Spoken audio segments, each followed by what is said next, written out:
The first time she answered my phone, I was in the middle of closing a seven-figure deal with a pharmaceutical distributor in Singapore. My personal cell buzzed against the glass conference table, and I watched Marcus's name flash across the screen before the call went to voicemail. Nothing unusual there. We'd been together 3 years, engaged for 6 months, and he knew better than to interrupt my work calls.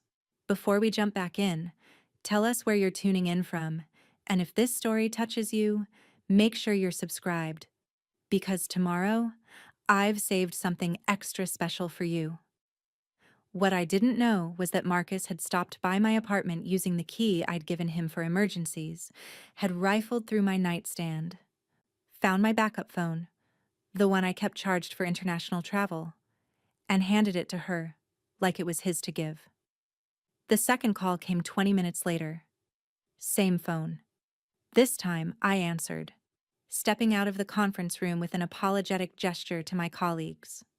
"Hello?" I said, expecting Marcus's voice. Instead, a woman's laugh tinkled through the speaker, bright and performative. "Oh," she actually answered. "Marcus, baby," she picked up.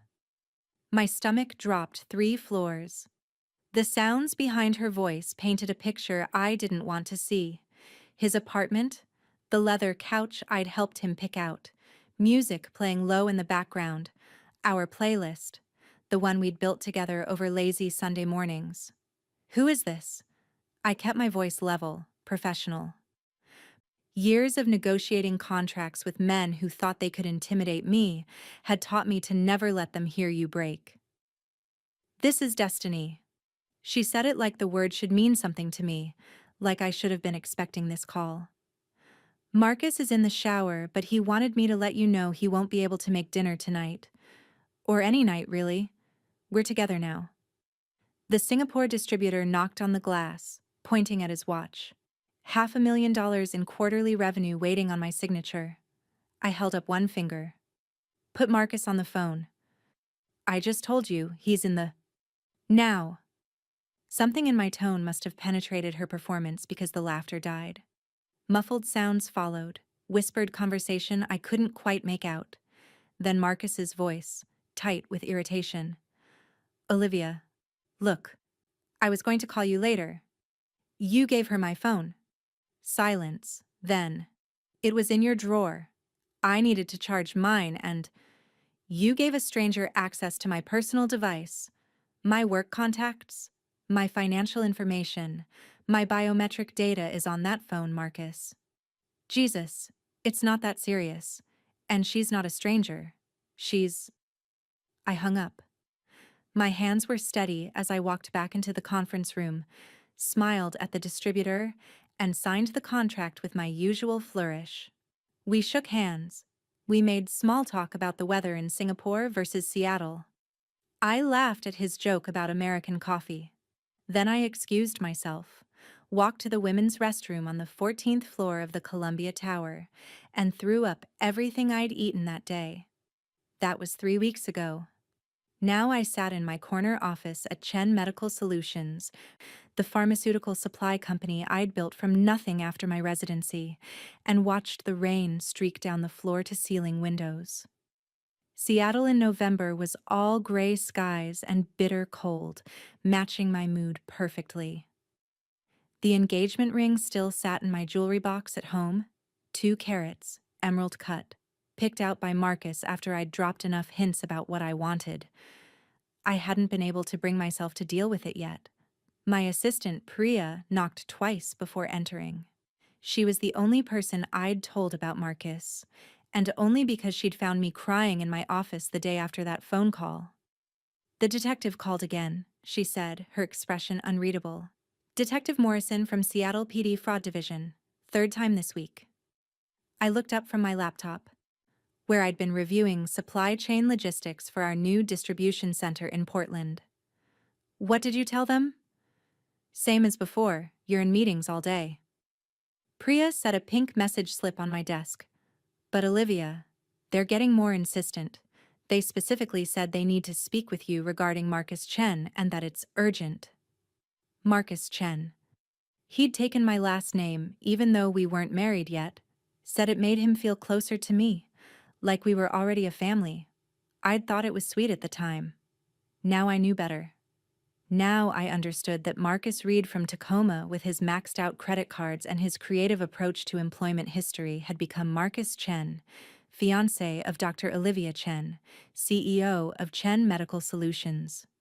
Forward them to my cell, I said. The business line, not my personal. Priya nodded and left, closing the door with a soft click. I stared at the message slip, at Detective Morrison's name written in Priya's neat handwriting. 3 calls in 1 week. That wasn't standard procedure for anything simple. My personal cell, the one I'd had to factory reset and set up from scratch after getting it back from Marcus's apartment, buzzed with a text from my brother David. Mom wants to know if you're still bringing Marcus to Thanksgiving. She's planning the seating chart. I deleted the message without responding. Dealing with my family's questions about the broken engagement could wait. Right now, I needed to understand why the police were looking for Marcus. The call came at 4:47 p.m., just as I was considering leaving early to avoid traffic on I-5. My business line, as requested. Dr. Chen. This is Detective Rachel Morrison with Seattle PD's Fraud Investigation Unit. Thank you for taking my call. Her voice was professional, measured, the kind that had delivered bad news too many times to count. I put down my pen and straightened in my chair. Detective, my assistant said you'd been trying to reach me. How can I help you? I need to ask you some questions about Marcus Reed, also known as Marcus Chen. My understanding is that you're engaged to him? Were. I corrected automatically. We ended things recently. A pause. I heard papers shuffling. I see. And when was the last time you had contact with Mr. Reed? 3 weeks ago. Why? What's this about? Dr. Chen, are you familiar with a company called Pacific Northwest Medical Suppliers? My blood went cold. No. Should I be? Preparing and narrating this story took us a lot of time, so if you are enjoying it, like this video. It means a lot to us. Now back to the story. According to our investigation, Pacific Northwest Medical Suppliers has been operating as a legitimate-seeming business entity, ordering medical supplies and equipment from various distributors across the country. However, they never pay their invoices. The business appears legitimate enough on paper that many suppliers extend credit, sometimes significant credit, before realizing they've been defrauded. I was already opening my laptop, pulling up our accounts receivable database. And you think Marcus is involved? Dr. Chen, the business address listed for Pacific Northwest Medical Suppliers is your company's address. The phone number routes to what appears to be a virtual receptionist service, but the business email uses a domain that's 1 letter off from your company's domain, and the banking information provided to vendors uses my company's tax ID number. I'd found it. 3 invoices, all from vendors I recognized, all flagged by our accounting department as fraudulent attempts. I'd assumed it was standard identity theft, had filed the reports with the FTC, and moved on. Detective, I reported this weeks ago. We caught it before any money changed hands. You caught 3. We've identified 17 vendors across 5 states who weren't so lucky. Total damages are approaching $800,000. The number hit me like a physical blow. $800,000. Stolen using my company's information, my reputation, my carefully built credibility in an industry that ran on trust. Marcus has access to your business information, Detective Morrison asked, though her tone suggested she already knew the answer. Had, I said, my voice hollow. He had my laptop password, my email login. I thought, we were planning to get married. I trusted him. I need you to come down to the station, Dr. Chen. Tomorrow, if possible. We need a formal statement and I have some documents I'd like you to review. Of course. What time? We settled on 10 a.m. I hung up and sat in the gathering darkness of my office, watching the city lights flicker to life below. Seattle at night was beautiful from up here, all glittering potential and hidden shadows. My phone buzzed again. Unknown number. I almost didn't answer, but something made me pick up. Is this Olivia? The woman's voice was different now, stripped of its earlier brightness. Scared. Destiny? He said you'd try to cause trouble. He said you were crazy, that you couldn't handle the breakup, that you'd make things up to get back at him. Her words tumbled out fast, tripping over each other. But the police just called. Here, on your phone. Looking for Marcus. Something about fraud? I leaned back in my chair, a cold smile touching my lips. Where is he? I don't know. He left. He heard me talking to the detective and he grabbed some things and left. Said he had to take care of something. That was 6 hours ago. How long have you known him, Destiny? Silence. Then quietly, 4 months. And how long has he been telling you about me? 3. Her voice broke on the number. He said you were his ex. That you'd broken up but you wouldn't move on. He showed me texts you sent, these desperate messages begging him to come back. I felt something twist in my chest. Marcus had always been good at manipulation, at showing people exactly what they wanted to see. I'd thought I was different, thought I'd been smart enough to see through it. Apparently, I'd just been useful enough that he'd bothered to keep the mask on longer. Those texts were fake, I said. I ended things. He didn't take it well. He said he loved me. Destiny's voice was small now, childlike. He said we were going to move to California together. Start over. He just needed to liquidate some assets first. What assets? I don't know. He said it was complicated. Business stuff. He needed my help with some phone calls, some emails. Said he couldn't do it himself because you were stalking him, monitoring his accounts. She laughed, bitter and brittle. I thought I was helping him escape an abusive relationship. God, I'm so stupid. You're not stupid, I said, and meant it. You're a victim. Just like me. Just like however many other women he's done this to before us. There were others? I thought about the detective's careful questions, the way she'd asked about Marcus's access to my information. Fraud on this scale didn't happen overnight. This was practiced, refined, someone who'd done it before and knew exactly how to work the system. What did he have you do? I asked. The phone calls, the emails. What exactly did he ask you to do? I placed orders for medical supplies. He said it was for a business he was starting, that he needed someone else to do it because you were blacklisting him with vendors. Destiny's breathing was ragged now, panicked. Oh my God, I helped him, didn't I? I'm an accomplice. They're going to arrest me. Listen to me. I kept my voice calm, the same tone I used when negotiating high-stakes deals. Did you know the business was fake? No, I swear. He showed me paperwork, official-looking documents. Did you benefit financially from any of these transactions? No, nothing. He said the money would come later, once the business was established. Then you're a victim too. But you need to call Detective Morrison back right now and tell her everything. Every order you placed, every email you sent, everything Marcus told you to do. Do you understand? Will that keep me out of jail? I can't promise that. But it's your best chance. And Destiny? Do you still have my phone? Yes. Hold on to it. Don't let Marcus get it back. There might be evidence on it and the police will need it. She agreed, her voice shaking, and hung up. I sat in the darkness of my office and tried to piece together the timeline. Marcus and I had met 3 years ago at a medical conference in San Francisco. He'd been charming, attentive, genuinely interested in my work. Or so I'd thought.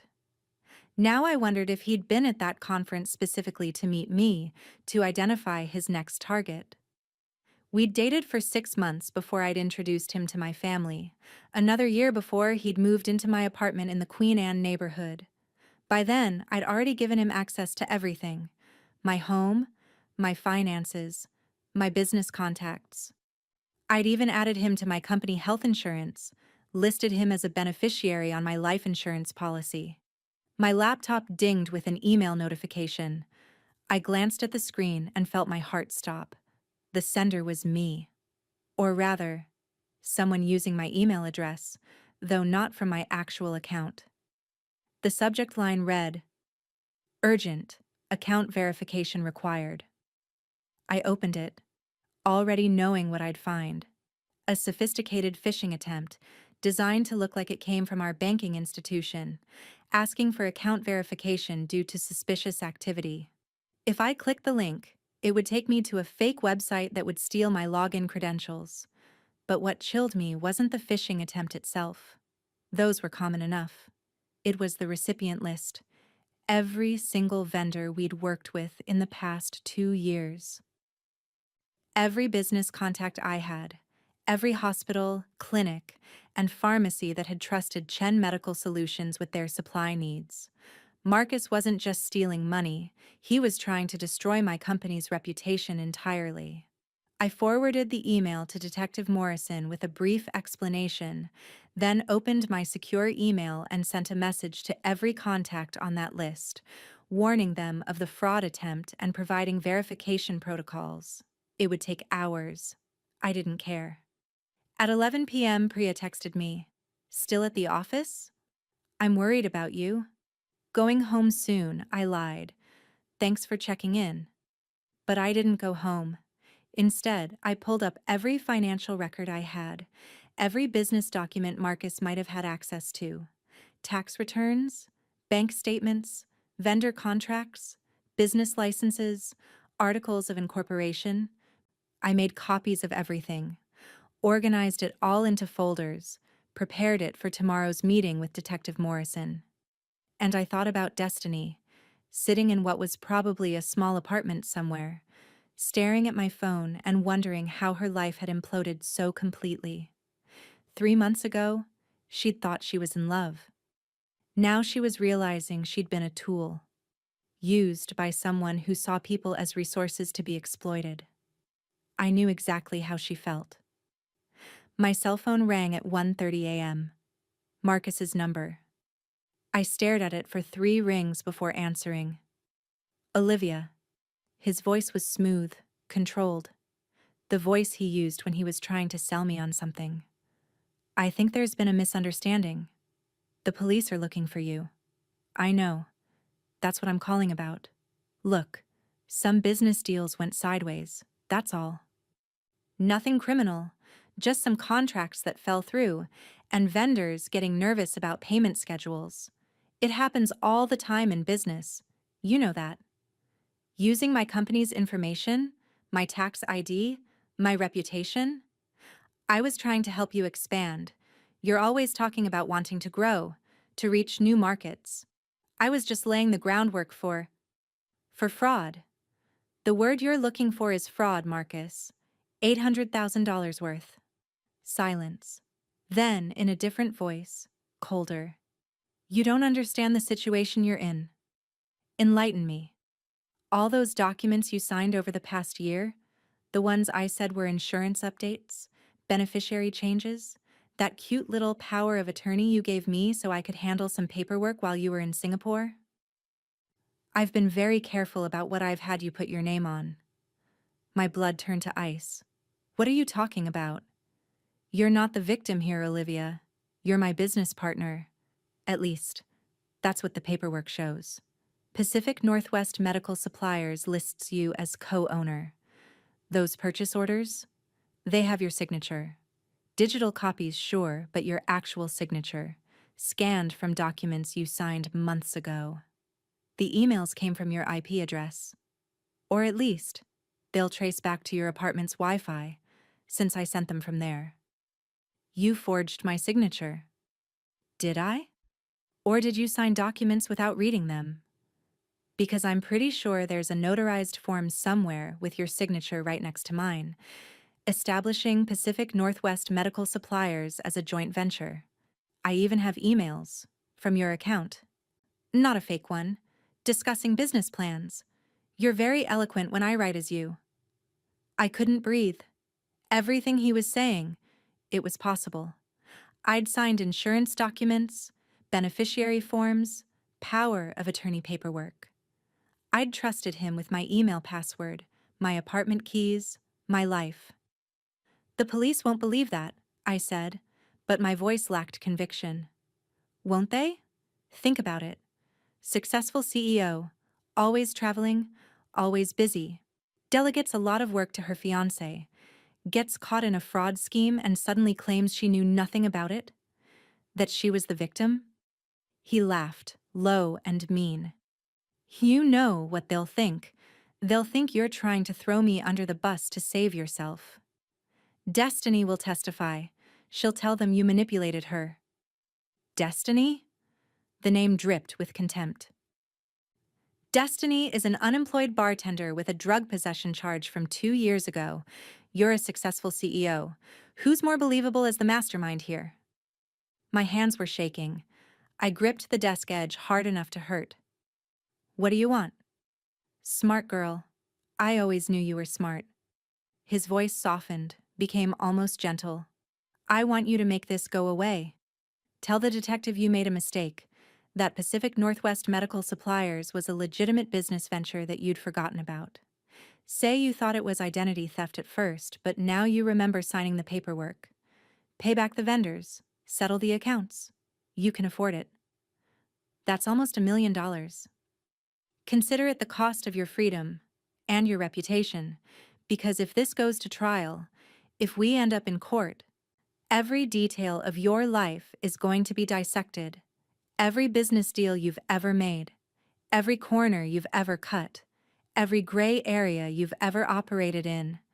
And trust me, Olivia, nobody builds a multi-million-dollar company in their 30s without operating in some gray areas. He was right. There were things in my past, aggressive negotiation tactics, contracts that had skirted the edge of legality, vendors I'd pressured into bad deals. Nothing criminal, nothing I couldn't justify, but in the wrong light, with the wrong prosecutor. I need to think about this, I said. You have until noon tomorrow. After that, I start making my own calls. There's a reporter at the Seattle Times who's very interested in stories about corporate fraud, especially when it involves a local success story like yours. He hung up. I sat in my dark office and watched the city sleep below me. Everything I'd built, 12 years of work, of sacrifice, of proving to every man who'd ever underestimated me that I was smarter, tougher, more relentless than they'd ever be. All of it hung in the balance now. Marcus had planned this. Maybe not from the beginning, but at some point in our relationship, he'd stopped seeing me as a partner and started seeing me as a mark. He'd carefully constructed a paper trail that would implicate me, had positioned himself as the lesser villain while making me look like the mastermind. And the worst part? It might actually work. My phone buzzed with an email. Detective Morrison, responding to the phishing email I'd forwarded her. Dr. Chen, we need to move up our meeting. Can you come to the station tonight? This is more urgent than I initially indicated. I checked the time. 2:15 a.m. Whatever she wanted to discuss couldn't wait until morning. I'll be there in 30 minutes, I replied. The Seattle Police Department's fraud division operated out of a nondescript building in the International District, all fluorescent lights and institutional beige walls. Detective Morrison met me in the lobby, a woman in her late 40s with tired eyes and graying hair pulled back in an efficient bun. Thank you for coming, she said, shaking my hand. I know the hour is unusual, but we've had some developments. She led me through a maze of cubicles to a small conference room. Inside, a man in his 50s wearing a rumpled suit sat with several manila folders spread across the table. Dr. Chen, this is FBI Special Agent Patrick Torres. He's been investigating a series of fraud cases across the western states. FBI. My stomach dropped.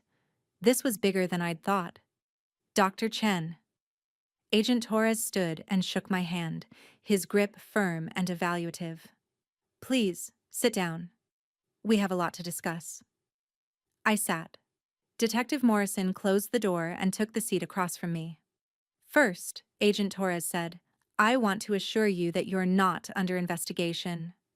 Based on what we've learned so far, you appear to be a victim in this case, not a perpetrator. However, that could change depending on what we discover moving forward. I understand. Good. Now, I need you to understand something else. Marcus Reed, and that's his real name, by the way, not Chen, is not a small-time fraudster. We've been tracking him for almost 3 years across 6 states. He uses the same pattern every time.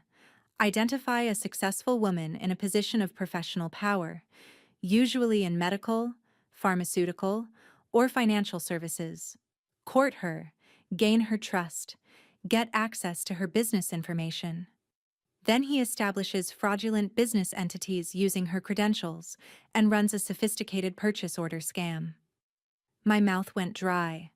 How many women? You're number 7, that we know of. There may be others who never reported it. 7. The word came out as a whisper. Detective Morrison leaned forward. In every case, Reed carefully constructs a narrative where the woman appears complicit. He manufactures evidence, forged signatures, fake email trails, sometimes even photographic evidence of the woman working on the fraudulent business. Then, when law enforcement gets involved, he threatens to expose the woman as the mastermind if she doesn't pay to make the problem go away. How much have his other victims paid? Anywhere from $200,000 to over $1 million. Most of them choose to settle quietly rather than risk their reputations and freedom. I thought about Marcus's midnight phone call, his smooth assurance that I could make this go away. The pattern was clear now. He'd done this 6 times before, and 6 times he'd gotten away with it. Why hasn't he been arrested? Agent Torres's expression hardened. Because he's good at what he does. He never stays in one place long enough for us to build a solid case. He uses layers of identity obfuscation, shell companies, virtual business addresses. By the time we get close, he's moved on to the next target. And his victims, understandably, are often too scared or embarrassed to cooperate fully with the investigation. What's different this time? You are. Detective Morrison slid a folder across the table. You reported the fraud immediately. You didn't try to hide it or handle it quietly. That gives us a window we haven't had before. But Dr. Chen, we need more than that. We need you to help us catch him. I opened the folder.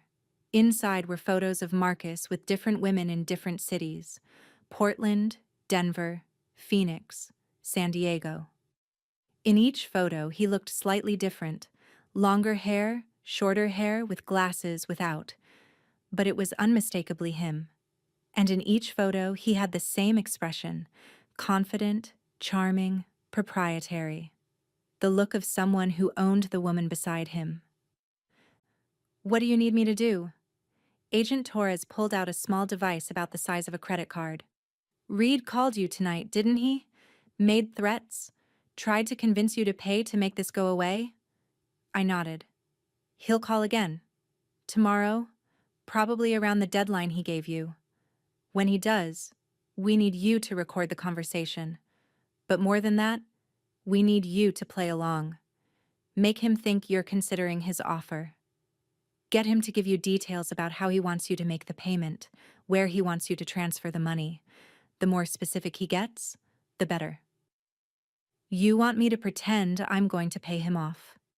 We want you to help us draw him out, Detective Morrison corrected. Reed is cautious, but he's also arrogant. He thinks he's smarter than everyone else. He's gotten away with this 6 times, so he's confident in his pattern. But if we can get him to specify account numbers, meeting locations, any concrete details about the fraud, We can build a case that will actually stick.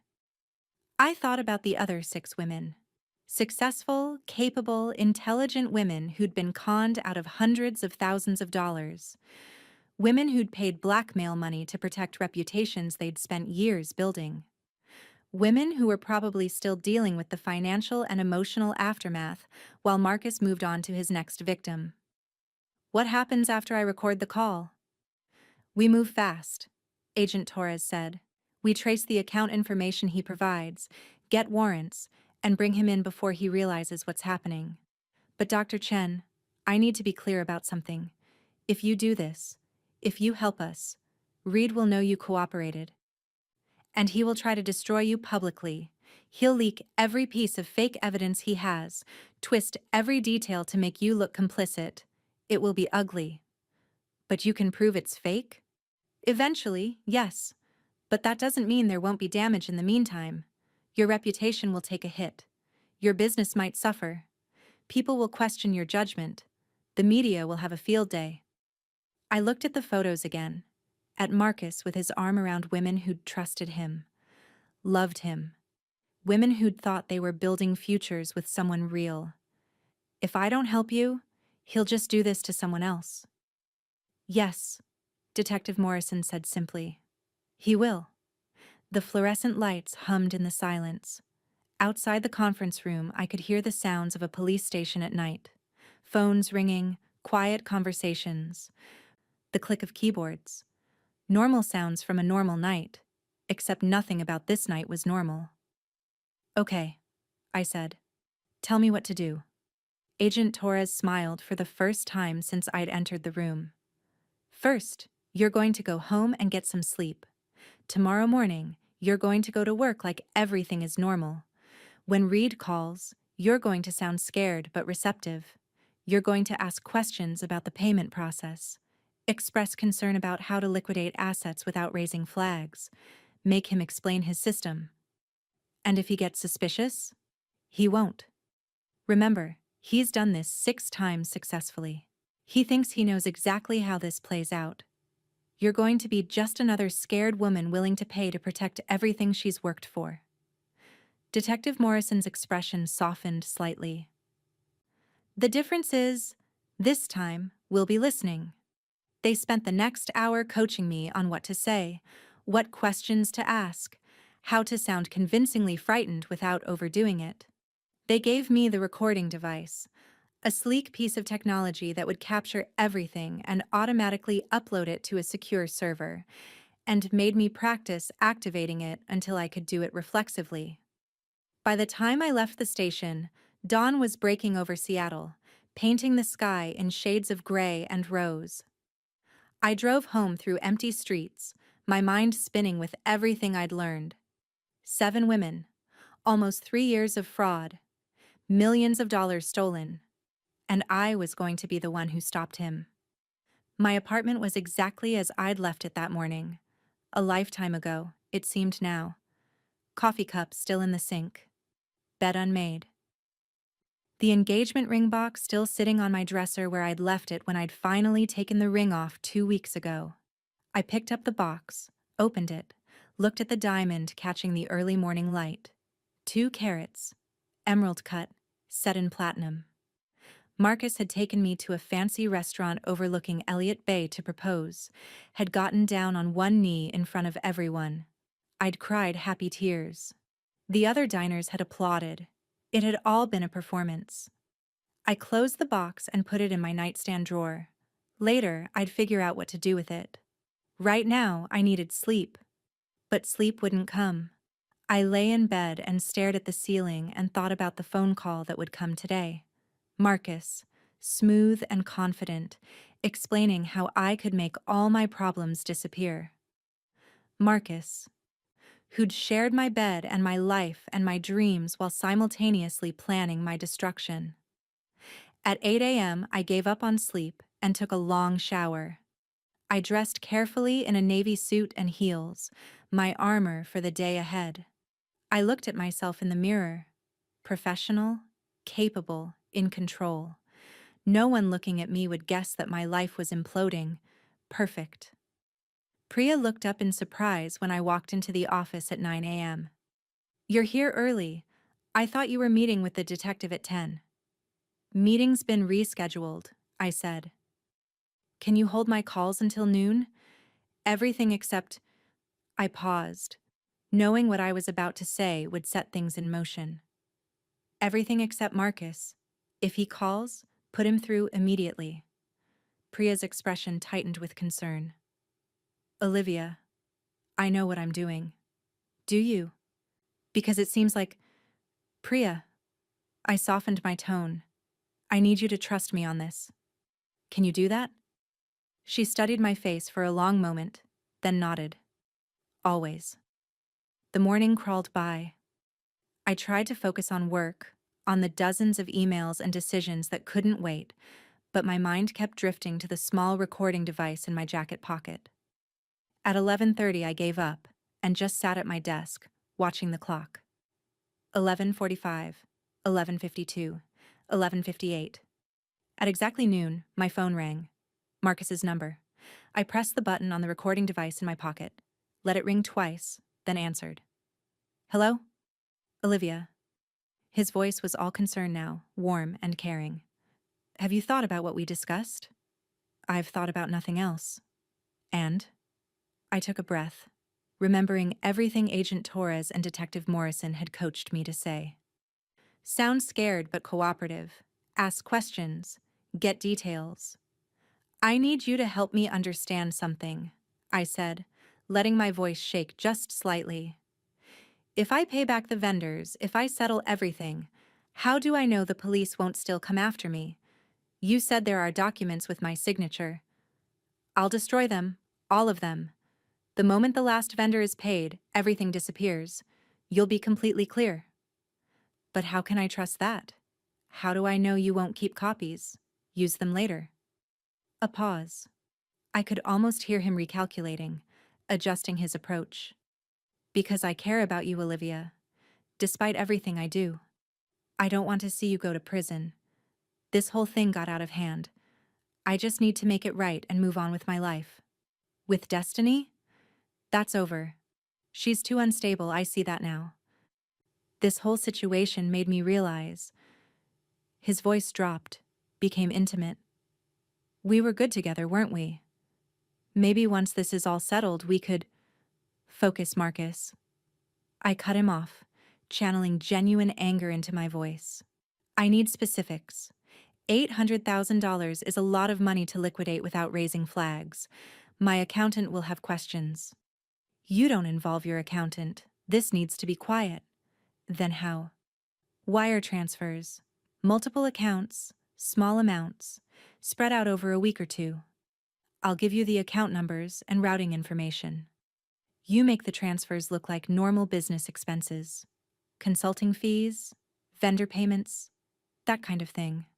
Nothing that will trigger an audit. And if someone checks, they won't. Not if you're smart about it. You've been running this company for how long? 12 years? You know how to make money move without attracting attention." He was trying to implicate me further, making it sound like I regularly engaged in financial irregularities. Smart. Disgusting, but smart. "What if I can't get the full amount together by your deadline?" "How much can you get?" "Maybe 600,000 if I liquidate some investments. But Marcus, that will take time. Markets are volatile right now, and if I dump everything at once—" 2 weeks. That's all the time I can give you. After that, the reporter starts asking questions. "I need the account information." "Not over the phone. Too risky." "We'll meet tomorrow, somewhere public." "I'll give you everything you need then." "And Olivia? Come alone. No police, no lawyers, no wire. If I even suspect you're setting me up, the deal's off, and I go straight to the media." My heart was pounding. A meeting. That was perfect. That was exactly what Agent Torres had said they needed. Where and when? "Pike Place Market. Tomorrow at 2 p.m. Meet me by the fish throwers. Bring a list of how much you can liquidate and when." "Marcus? And Olivia?" I really am sorry it came to this. You were always my favorite. He hung up. I sat very still, the recording device hot in my pocket. Then I pulled out my phone and texted Agent Torres the message we'd agreed on. Fish are jumping. His response came within seconds. We'll be there. My intercom buzzed. Priya's voice, tight with worry. Olivia, there's someone here to see you. She says it's urgent and won't leave. It's destiny. I closed my eyes. Of course it was. Because nothing about this nightmare could be simple. Send her in. The woman who walked through my door looked nothing like the confident voice on the phone 3 weeks ago. Destiny was younger than I'd expected. Maybe 25, with bleached blonde hair and tired eyes. She was pretty in a hard-worn way, like someone who'd learned early that the world wasn't kind to women who trusted too easily. I'm sorry, she said before I could speak. I know I shouldn't be here, but I didn't know where else to go. Marcus. Her voice cracked. He came back this morning. He said terrible things. He said if I talked to the police again, he'd tell them I was part of it from the beginning. That I knew it was fraud, and did it anyway. Did you talk to Detective Morrison? She nodded. Last night, like you said. I told her everything. Every call I made, every email I sent. She was nice about it. Said I'd probably be okay if I cooperated. But then, Marcus. She pressed a hand to her mouth, fighting tears. He knows things about me. Bad things. Mistakes I made when I was younger. He said he'd make sure everyone knew. I gestured to the chair across from my desk. Sit down. Start from the beginning.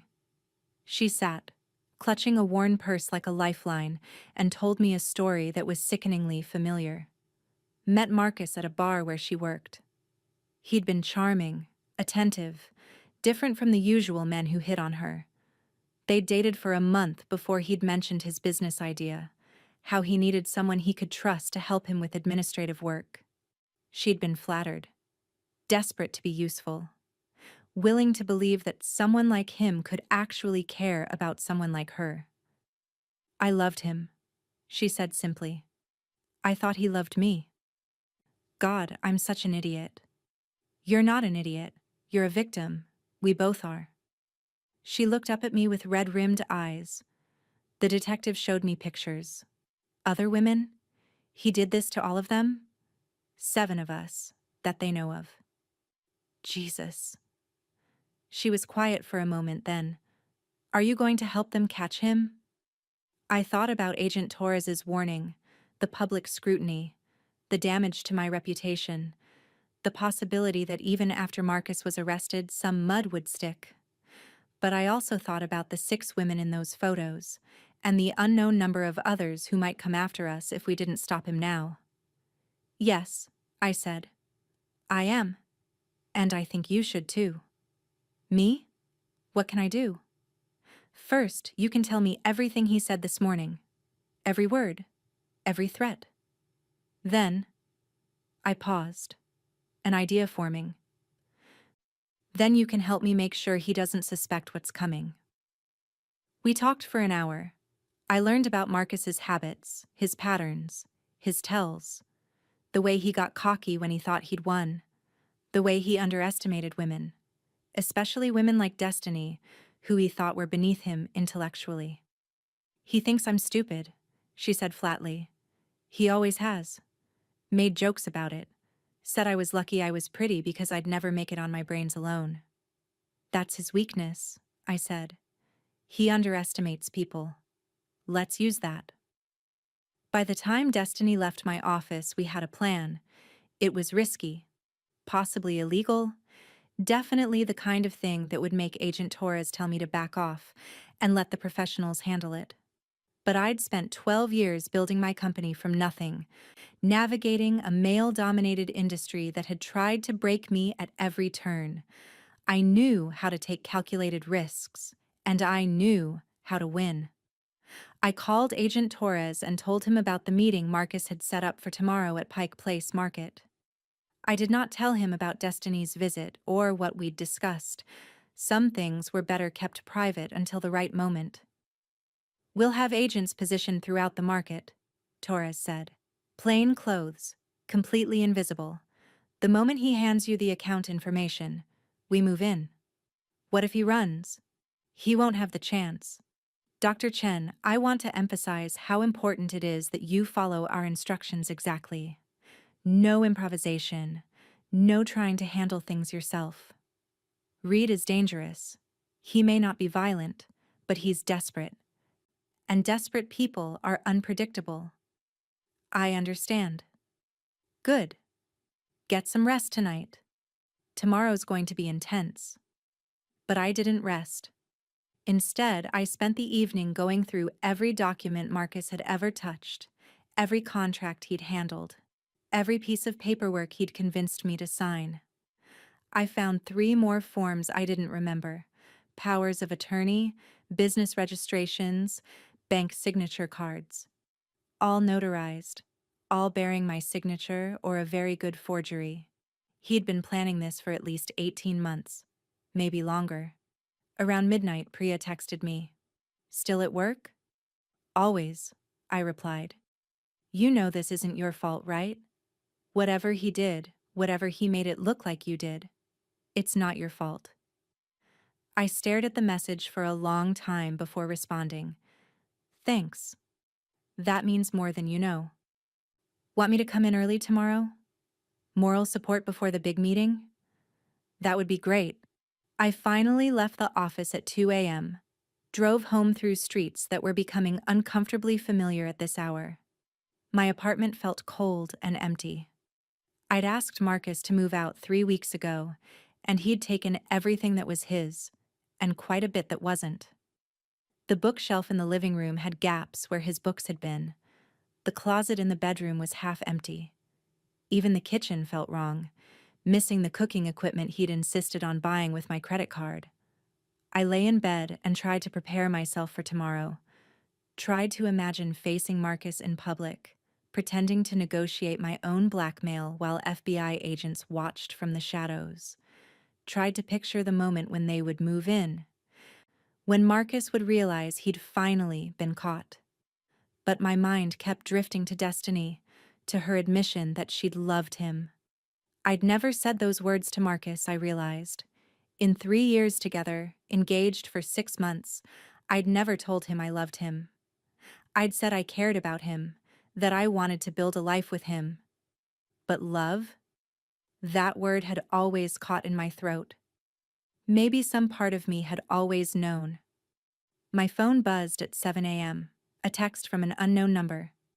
Good luck today. Don't let him intimidate you. You've got this. D. Destiny. I smiled despite everything and sent back a simple, thank you. The morning passed in a blur of preparations. Priya came in early as promised, brought coffee and pastries, and a fierce determination to make sure I ate something. Detective Morrison called to review the plan one more time. Agent Torres sent a text with final instructions. At 1:30 p.m., I left my office and headed toward Pike Place Market. Seattle's most famous landmark was crowded with tourists and locals, all jostling for space among the fish vendors and craft stalls and street performers. The smell of fresh seafood and coffee mixed with the salt air from Elliott Bay. It was loud, chaotic, perfect for a covert meeting, and perfect for an arrest. I spotted Marcus at exactly 2 p.m., standing near the fish-throwing display where vendors tossed salmon back and forth to entertain the crowds. He looked relaxed, confident, wearing expensive sunglasses and a casual button-down shirt. No one looking at him would guess he was a career criminal. Olivia. He smiled when he saw me, the same warm smile he'd used when proposing. You came? Did you think I wouldn't? I wasn't sure. You've always been unpredictable. He gestured toward the waterfront. Walk with me. Too many people here. We walked along the pier, the recording device in my pocket capturing every word. Around us, tourists took photos and seagulls screamed and the afternoon sun glinted off the water. Somewhere in this crowd, FBI agents were watching. "Do you have the information?" I asked. "Do you have the money? I can get 600,000 in 10 days, another 200,000 within a month after that." He nodded, seeming satisfied. "That'll work. I'll give you 3 account numbers. Split the money evenly among them. Make the transfers look legitimate. Can you do that?" "Yes." He pulled out his phone, started typing. "I'm texting you the account information now. Memorize it. Then delete the message. Once the money's transferred, we're done. You never hear from me again." My phone buzzed. I looked at the screen, saw 3 account numbers with routing information. Everything Agent Torres needed. "What about the documents?" I asked. "The ones that implicate me?" "I'll destroy them. You have my word." "Your word?" I couldn't keep the bitterness out of my voice. "Because that's worth so much." His expression hardened. "You think you're better than me? You built that company by being ruthless, by crushing anyone who got in your way. At least I'm honest about what I am. You're a con artist who preys on women who trust you. And you're a CEO who built an empire on the backs of people who trusted you. We're not so different, Olivia. The only difference is, you're legal about it." Something in his words struck me, twisted in my chest. Was he right? Had I built my success by being just as ruthless, just as willing to exploit trust? No. I pushed the thought away. Marcus was trying to manipulate me even now, trying to make me doubt myself. That was what he did. "We're done here," I said. "Once the money's transferred, I never want to see you again." "Agreed." He turned to leave, then paused. "For what it's worth, you were the best one, the smartest. I almost thought about keeping you around for real." "Almost?" He smiled, and it was the coldest thing I'd ever seen. "Nobody's that good." Then he walked away, disappearing into the crowd of tourists and vendors. I stood very still, watching him go, waiting for the signal from Agent Torres that they were moving in. But the signal didn't come. Seconds stretched into minutes. The crowd flowed around me. Marcus's figure got smaller, blending into the mass of people. My phone buzzed. "Agent Torres." "Lost visual. Did he pass you anything physical?" "No," I texted back. "Just sent account info to my phone. Hold position. We're trying to locate him." But I already knew they wouldn't find him. Marcus was too good at this, too practiced at disappearing. He'd slipped away somehow, merged into the crowd in a way that their surveillance hadn't anticipated. My phone rang. "Marcus. Did you really think I wouldn't be careful?" His voice was amused. "I've been watching you since you got here, Olivia. Saw you checking your phone a little too carefully. Saw the way you position yourself with clear sight lines. You're working with the cops." My blood went cold. "Marcus, here's what's going to happen. You're going to transfer that money anyway. Because if you don't, every piece of evidence I have goes public. And trust me, even if the cops eventually prove it's fake, the damage will be done. Your company, your reputation, your precious career, all of it will be destroyed. They'll catch you. Maybe. Eventually. But by then, I'll have a new identity and a new life somewhere very far from here. And you'll be left dealing with the aftermath." He paused. "You know what the really funny thing is? I did like you. You were different from the others. Smarter. Stronger. I could have built something real with you. But you didn't." "No," he agreed. "I didn't. Because in the end, you were just another Mark. Just another successful woman who thought she was too smart to be conned. Turns out, you're exactly smart enough to be dangerous, but not smart enough to see it coming." He hung up. I stood on the Pike Place Market Pier, surrounded by hundreds of people, and felt more alone than I'd ever felt in my life. Agent Torres and Detective Morrison appeared beside me within minutes, their expressions grim. "He made you," Torres said flatly. Somehow he spotted the surveillance. What happens now? Now we use the account information he sent you to track him. It won't be fast, but we'll find him eventually. And in the meantime, Detective Morrison touched my arm gently. In the meantime, you go on with your life. You don't pay him anything. You document everything. You prepare for the possibility that he'll make good on his threats. He will, I said. He's done it 6 times before. Why would this time be different? They didn't have an answer for that. I walked back to my office in a daze, barely seeing the streets I passed through. Priya took one look at my face and didn't ask questions, just brought me water and quietly closed my office door to give me privacy. My phone buzzed with an email notification. Another one sent from my address to every contact I had, every business associate, every colleague. The subject line, the truth about Chen Medical Solutions. I didn't need to open it to know what it would say. Marcus had released his fake evidence, doctored documents, forged signatures, manufactured email conversations, all designed to make it look like I'd been complicit in the fraud. Maybe even the mastermind. Over the next hour, my phone exploded. Calls from confused vendors, emails from concerned business partners, text messages from friends asking if everything was okay. A voicemail from my mother wondering why the Seattle Times had called her asking for comment about my alleged involvement in a fraud scheme. It was happening, exactly as Marcus had promised. He was destroying my reputation, my credibility, everything I'd spent 12 years building. And there was nothing I could do to stop it. Except there was. I pulled out my phone and called Destiny. "Is it done?" she asked when she answered. "Phase 1. He got away, but he took the bait. Now we move to Phase 2. Are you sure about this? What you're asking me to do? I'm sure. Are you?" A long pause. Then, "Yes. He destroyed your life. He destroyed mine. Turnabout's fair play. Remember everything we discussed. Timing is crucial."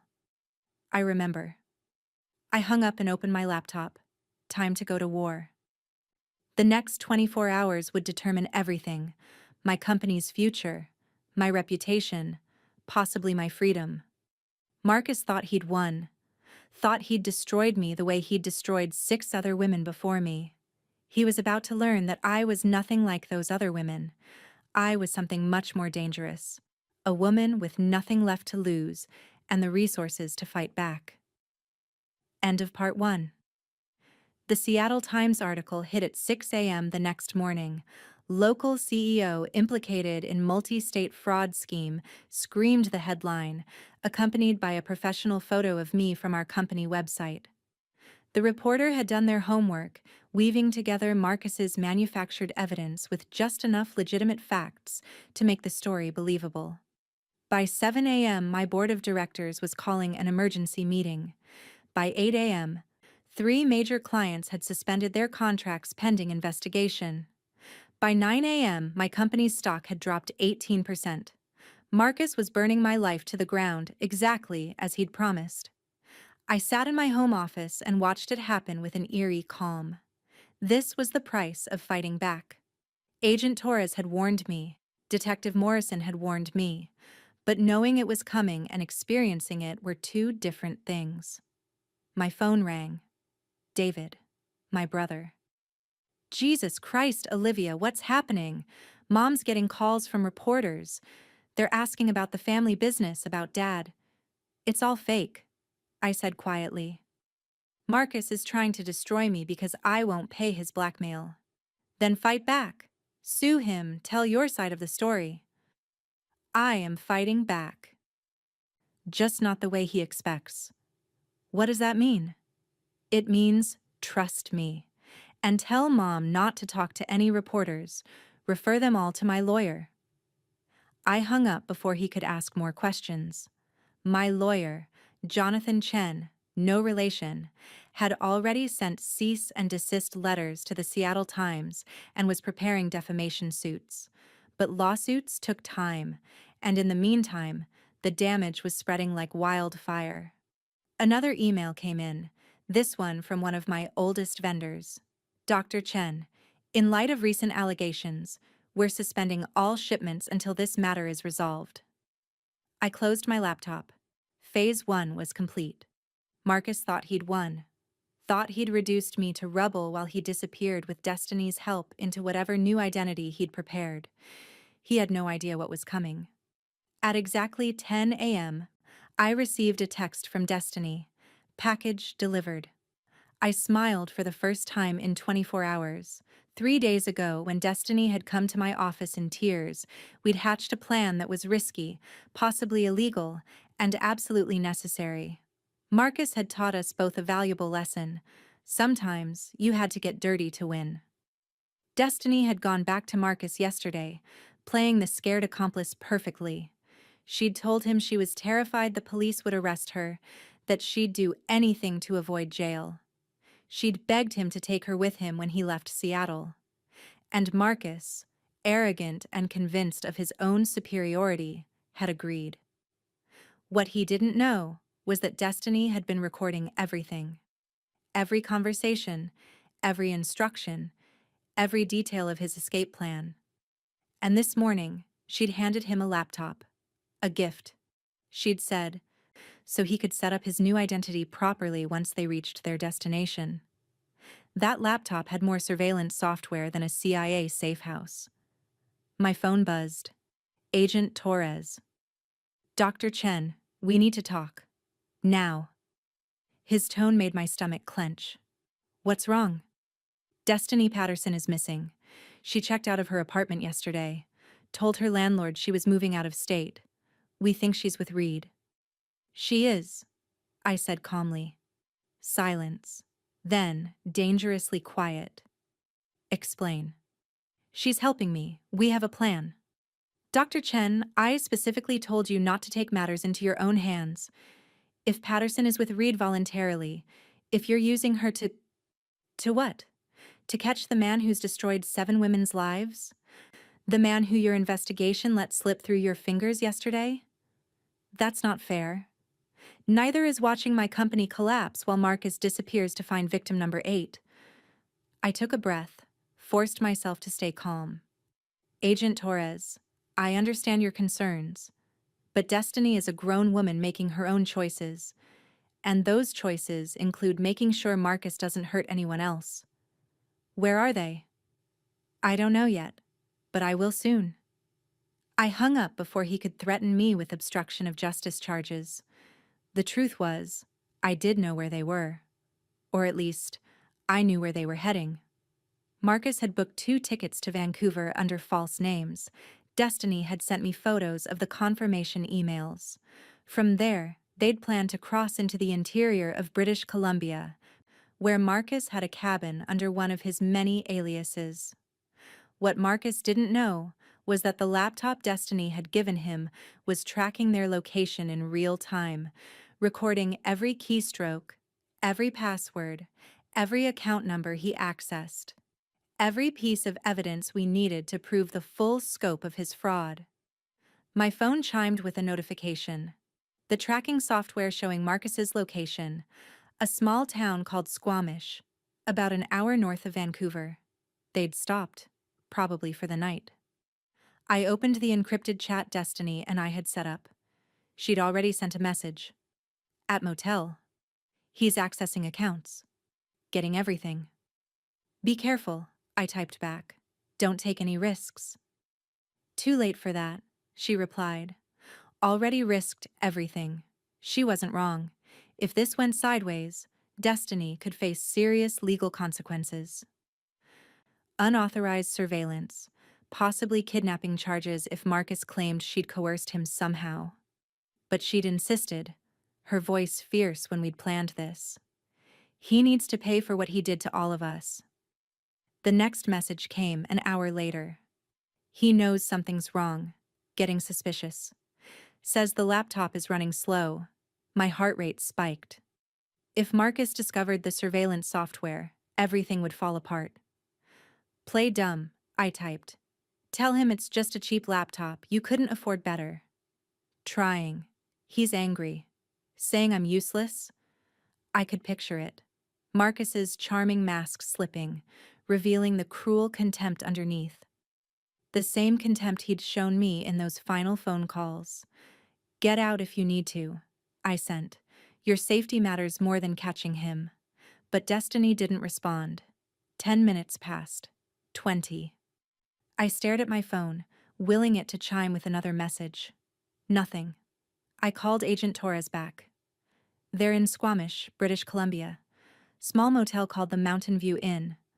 Destiny's with him, but I think she's in trouble. How do you know this? Does it matter? Can you get someone there?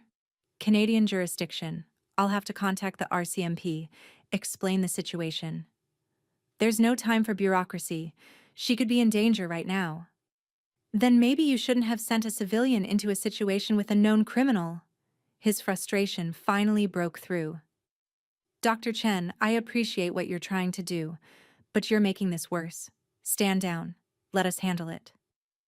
The way you handled it at Pike Place Market? I regretted the words immediately, but it was too late to take them back. I'll contact the RCMP, Torres said coldly. Stay out of it. He hung up. I sat in my office and felt helpless for the first time since this nightmare began. Destiny was in trouble, possibly in danger, and I'd put her there. My brilliant plan to catch Marcus and clear my name was falling apart, and there was nothing I could do. My laptop chimed. New activity from the tracking software. Marcus was accessing his banking accounts, moving money between them in a pattern I recognized from the fraud investigation, small transfers designed to obscure the trail.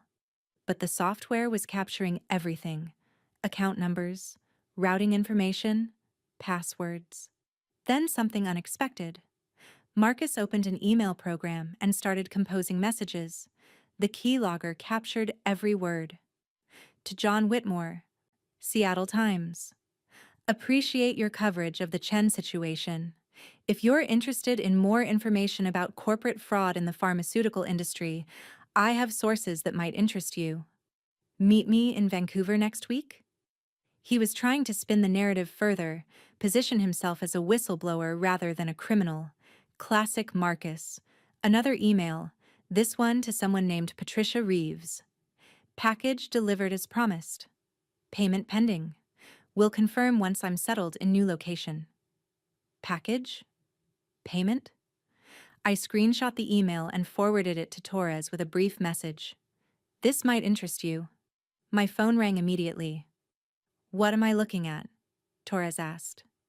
I think Marcus is selling information, corporate espionage maybe, or selling his methods to other fraudsters. Christ, this is bigger than we thought. Papers shuffled in the background. The RCMP is sending officers to the motel, ETA 20 minutes. But Dr. Chen, I need you to tell me everything. No more secrets, no more games. What exactly did you and Patterson set up? I told him. The tracking software, the keylogger, the plan to gather evidence while Marcus thought he was safe. Torres listened without interrupting, and I could hear him typing rapidly. Legally, this is a nightmare, he said when I finished. Unauthorized surveillance, possible entrapment arguments. But it's evidence. Evidence that might not be admissible in court. Defense attorneys will have a field day with this. Then use it to build a parallel case. You know where the money is now, what accounts he's using. The emails show intent, pattern of behavior. You can get warrants for everything based on this information. Silence, then grudgingly. You're not wrong. But Dr. Chen, if Patterson gets hurt, I know, it's on me. We stayed on the line, neither speaking, as minutes crawled by. I watched the tracking software, watched Marcus continue to access accounts, move money, cover his tracks. He had no idea the walls were closing in. My phone chimed with a new message from Destiny. I'm okay. Locked myself in bathroom. He knows something's wrong, but not what. Relief flooded through me. RCMP on the way. Stay locked in. Don't come out until police arrive. He's banging on the door. Saying if I don't come out, he'll leave without me. Let him. Your safety is what matters. No. Her response was immediate. If he runs, you'll never catch him. He'll just do this to someone else. Destiny? Don't. But she'd already sent another message. Tell the police to hurry. I'm opening the door. Torres! I shouted into the phone. Destiny's about to confront him. Where are the police? 5 minutes out. Tell her to stay put. She's not listening. I watched helplessly as the tracking software showed new activity. Marcus was typing frantically now, opening files, copying data. He knew something was wrong, was trying to secure his assets before running. Then the screen went dark. Torres, I lost the signal. The RCMP just pulled up to the motel. Hold on. Static on the line, muffled voices. Then a different voice. This is Sergeant Davies, RCMP. We have 2 individuals in custody. Male and female, both cooperative. My legs went weak. Is the woman okay?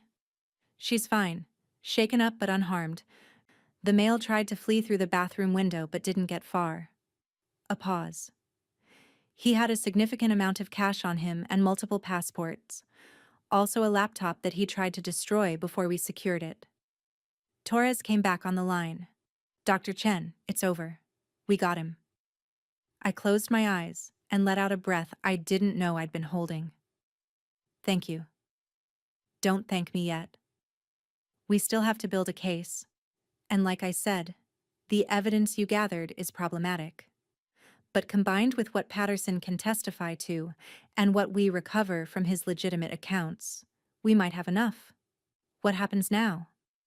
Now Reed gets extradited back to the US to face charges. Patterson will need to give a full statement, and honestly, she might face some legal consequences for the surveillance.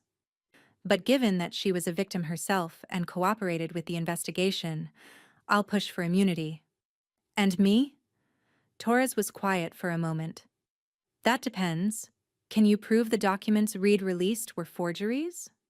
My forensic accountants are already on it. We'll have a full report by end of week showing none of those transactions actually occurred through our legitimate accounts. Good. Then we focus on clearing your name while building the case against Reed. His tone softened slightly. Dr. Chen, what you did was reckless and could have ended very badly. But I understand why you did it. These cases are frustrating for victims because the system moves so slowly. Just promise me you'll let us handle it from here. I promise. I hung up and sat in the silence of my office. Outside, Seattle was waking up to another gray November day. My phone was still exploding with messages, reporters, colleagues, concerned friends, but I ignored them all. Instead, I opened my laptop and started drafting a statement. Not a defensive explanation or a desperate denial, but a clear, factual account of what had happened. Marcus Reed had targeted me, defrauded my company, and attempted to destroy my reputation when I refused to pay his blackmail. The evidence would prove my innocence. Justice would be served. It took 3 hours to write, and another 2 for Jonathan to review and approve. We released it simultaneously to all major media outlets, along with a press packet containing documentation of my cooperation with law enforcement and preliminary findings from the Forensic Accounting Review. The response was immediate. The Seattle Times issued a retraction within an hour. My board of directors called an emergency meeting to reinstate their full support. Clients who'd suspended contracts began reaching out to apologize, but the vindication felt hollow. My company had still taken a hit. My reputation had still been damaged. And somewhere in a Vancouver hospital, Destiny was giving statements to police about how she'd been manipulated and used by a man who'd claimed to love her. 3 days later, I flew to Vancouver. Destiny looked smaller in person than she had in my office, curled up in a chair at the coffee shop where we'd agreed to meet. Her blonde hair was pulled back in a ponytail and she wore minimal makeup. She looked young and tired and scared. "You came," she said when I sat down across from her. "Of course I came. Are you okay?" "Physically, Yeah. Emotionally? She shrugged. I keep replaying everything, wondering how I could have been so stupid, so blind. You weren't stupid. Neither was I. Neither were any of the other women he targeted. Marcus is good at what he does. That's what makes him dangerous. She looked up at me with red-rimmed eyes. Will I go to jail? No. Agent Torres is pushing for full immunity in exchange for your testimony, and I've hired Jonathan to represent you if needed. He's expensive, but he's good. I can't afford. You don't need to. Consider it paid. Why would you do that? I thought about the question.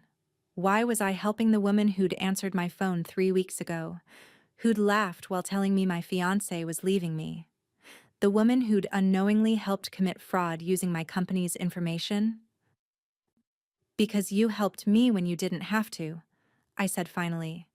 You risked everything to make sure Marcus couldn't hurt anyone else. That took courage. Destiny's eyes filled with tears. He told me you were weak, that you'd crumble under pressure. But you're not weak at all, are you? I'm terrified. My company almost collapsed. My reputation might never fully recover. I lie awake at night wondering what I missed, what I should have seen. I leaned forward. But I'm still here. We're both still here. And Marcus is in custody facing multiple federal charges. That's not weakness. We talked for another hour. I learned that Destiny had grown up in foster care, had spent her 20s bouncing between jobs and bad relationships, had been working as a bartender when Marcus walked into her life. She'd thought he was her ticket to something better, to stability and love, and a future that didn't involve scraping by paycheck to paycheck. I wanted to matter to someone, she said softly. I wanted to be important. You are important. What you did, gathering evidence, helping catch him, that mattered. 7 women's lives are better because of you. Future victims were saved because of you. But I was part of it. I made those calls, sent those emails. Under false pretenses. You were a victim, Destiny. Don't let him take that from you, too. Before I left, I gave her my lawyer's number and the contact information for a therapist who specialized in helping fraud victims. I also gave her my personal cell number. If you need anything, call me. I mean it. She hugged me, sudden and fierce, and whispered "thank you" against my shoulder. The flight back to Seattle gave me time to think. About Marcus, about the investigation, about what came next.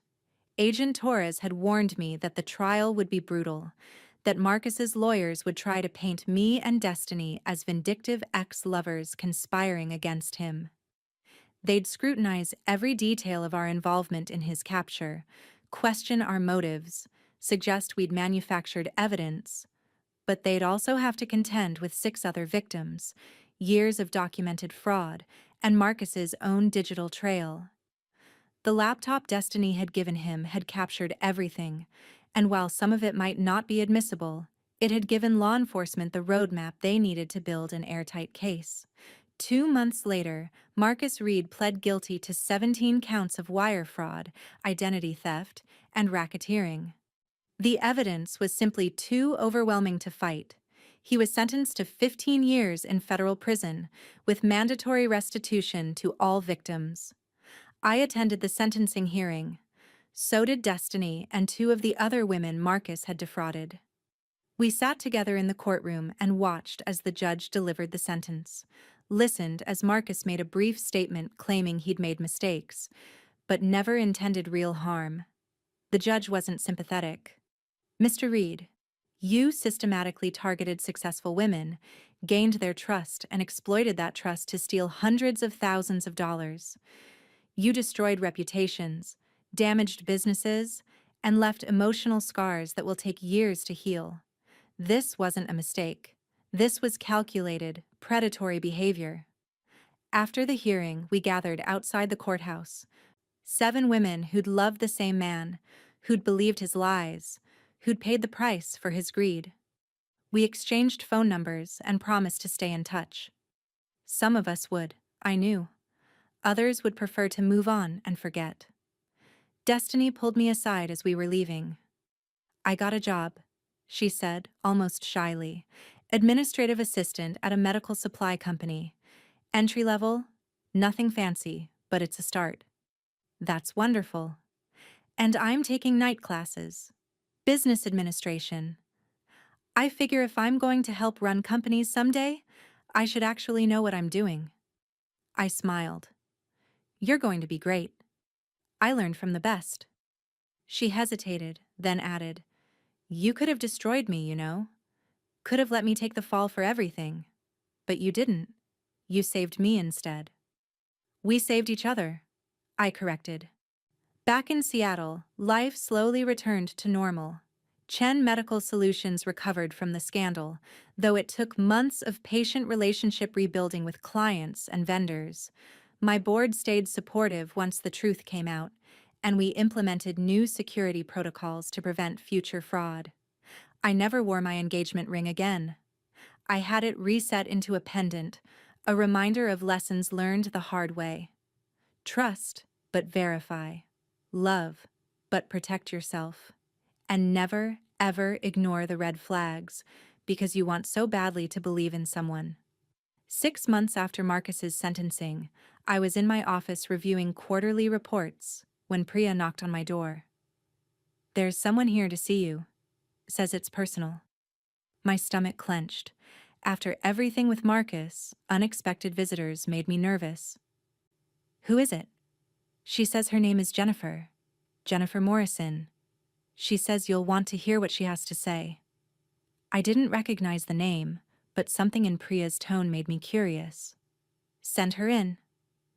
The woman who entered was in her mid-40s, professionally dressed, with tired eyes that reminded me of Detective Morrison. She carried a briefcase and moved with the careful confidence of someone who'd learned to guard herself. "Dr. Chen, thank you for seeing me. I'm Jennifer Morrison. No relation to the detective. I was victim number 3. I gestured for her to sit. "I'm sorry that happened to you." "It was 5 years ago. Phoenix. He called himself Michael Chen then, said we shared a last name, so it was fate." Her smile was bitter. "I paid him $400,000 to make the fraud charges go away. It destroyed my business. I had to start over from scratch." "I'm sorry," I said again, inadequately. "Don't be. I'm here because I wanted to thank you. You're the one who finally stopped him. You and Destiny. You did what the rest of us couldn't. It took both of us. And a lot of help from law enforcement. And courage. Don't minimize what you did." She opened her briefcase and pulled out a folder. "The other women, the ones Marcus victimized, we've been talking. We're forming a support organization for fraud victims, specifically those targeted through romantic relationships. We want to provide resources, legal advice, emotional support. Everything we wish we'd had." "That's incredible. We want you on the board, you and Destiny both, if she's willing. Your story, how you fought back, how you helped each other, it's powerful. It could help other women avoid the same mistakes we made." I thought about using my experience, my pain, to help others, about turning Marcus's destruction into something constructive. "I'd be honored," I said. We talked for another hour about their plans, their vision, the women they hoped to help. By the time Jennifer left, I felt something I hadn't felt in months: hope. That evening, I stood in my apartment, the same apartment Marcus had lived in, had stolen from, had used as a base for his fraud. I'd considered moving, starting fresh somewhere new, but that would have been letting him win, letting him drive me from my home. Instead, I'd redecorated. New furniture, new art, new energy. The engagement ring pendant hung in my jewelry box, rarely worn but never forgotten. A reminder that I'd survived, that I'd fought back, that I'd won. My phone chimed with a text from Destiny. "First day of finals. Wish me luck. You don't need luck, I replied. You've got this. She sent back a smiley face emoji and a heart. I smiled and poured myself a glass of wine, walked to my window overlooking the Seattle skyline. The city glittered in the darkness, full of possibility and danger in equal measure. Somewhere out there were other women like me and destiny, women being targeted by men like Marcus, women who didn't yet know they were marks. But now there would be resources to help them. A network of survivors who understood. A community built from our shared pain and our collective strength. Marcus had tried to destroy me. Instead, he'd forged me into something stronger. I raised my glass to my reflection in the window. A successful CEO, a fraud survivor, a woman who'd looked into the abyss and refused to blink. To new beginnings, I said softly, and I meant it. Up next, you've got 2 more standout stories right on your screen. If this one hit the mark, you won't want to pass these up. Just click and check them out. And don't forget to like, subscribe, and turn on the notification bell so you don't miss any upload from us. The end.